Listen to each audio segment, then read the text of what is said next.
Hello guys, कैसे हैं आप सभी। Welcome all of you to my YouTube channel जिसका नाम है आदिल मैथ्स। और आदिल मैथ्स पर चल रहा है क्लास 10th की लेक्चर सीरीज और उसमें हम पढ़ रहे हैं chapter first real numbers exercise 1.1 में क्वेश्चन नंबर 2 देखते हैं आज हम। Question number 2 says that show that any positive odd integer is of the form 6q plus 1, 6q plus 3, 6q plus 5 where q is some integer। कह रहा है कि बताइए, शो करिए कि कोई odd integer, show that any odd integer is of the form 6q plus 1, मतलब कि कोई ऑड इंटीजर, कोई भी odd integer 6q plus 1, 6q plus 3 और 6q plus फॉर्म में होगा जहां पर q क्या है, कोई इंटीजर है। तो देखिए इस टाइप के क्वेश्चन भी हम यूक्लिड्स डिवीजन लेमा से करेंगे। बात समझ में आ रही है आपको? ये इस टाइप के क्वेश्चन हमेशा कैसे करते हैं, यूक्लिड्स डिवीजन लेमा से। और यूक्लिड्स डिवीजन लेमा इस क्वेश्चन में किस तरह से अप्लाई करेंगे, यहाँ पे हमें ये देखना है, ठीक है। देखिए यहाँ लिखा 6q plus 1, देखिए हमें याद है a equals to bq plus r, याद है, where b is the divisor। तो इसी तरह से यहाँ पे 6q plus 3, 6q plus 5, तो हम यहाँ पे क्या करेंगे कि मान लेंगे कि कोई भी ऑड इंटीजर a है और हम a और 6 में यूक्लिड डिवीजन लेमा लगा देंगे। समझ में आ रही बात आपको? तो हमें ऑड इंटीजर को इस फॉर्म में लिखना है, तो हम मान लेंगे a एक ऑड इंटीजर है, let a be an odd integer, let a be an odd integer.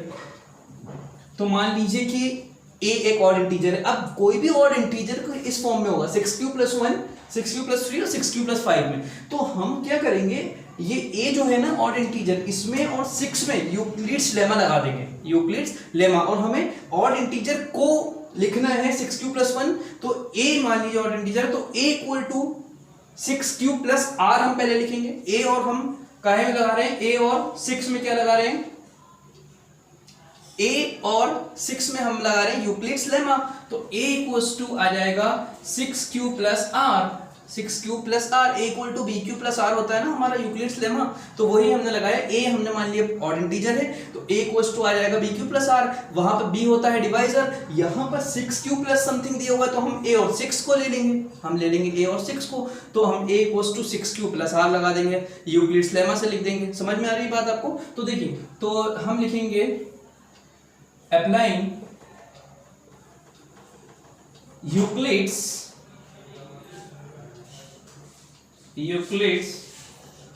lemma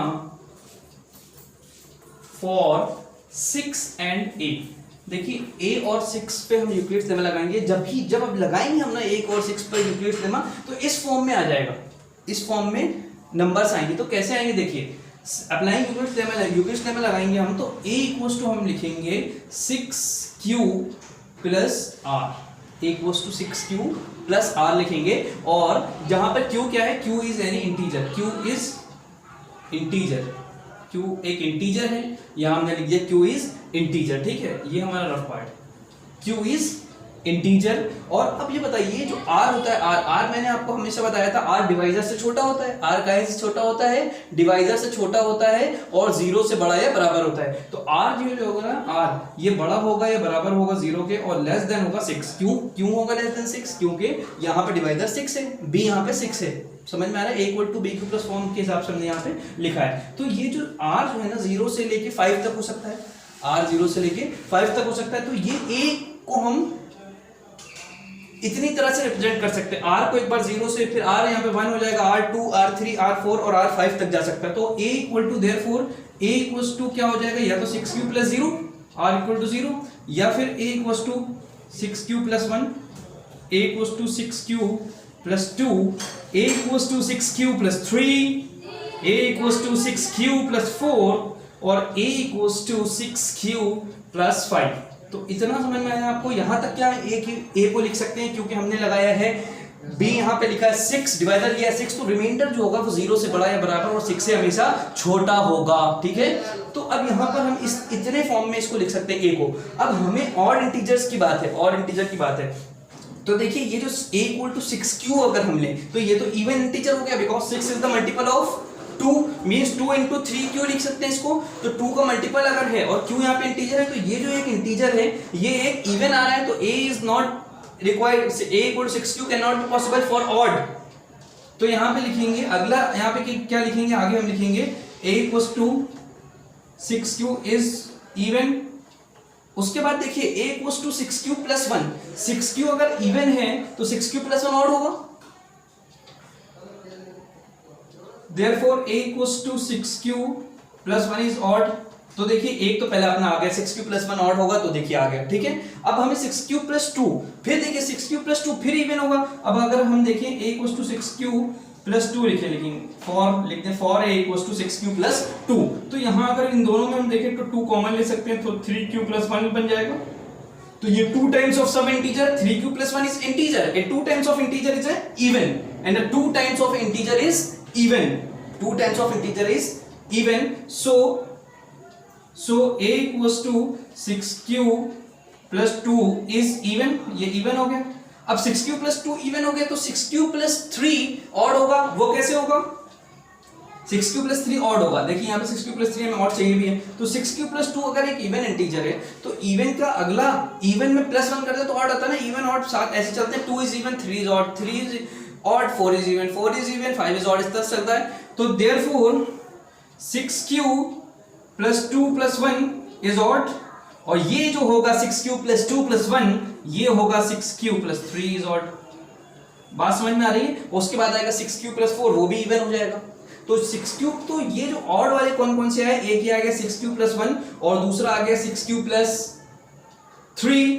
अब 6q प्लस 5 हमें लेना है, 6q प्लस 5, तो 6q प्लस 3 आ गया। अब 6q प्लस 4 के लिए अगर हम देखें, हम क्या के लिए देखें, 6q प्लस 4 के लिए, एक मिनट तो मैं मिटा दूं इसको। 6q प्लस 4 के लिए अगर हम देखेंगे तो 6q प्लस 4 भी क्या आ जाएगा, इवन आ जाएगा। कैसे,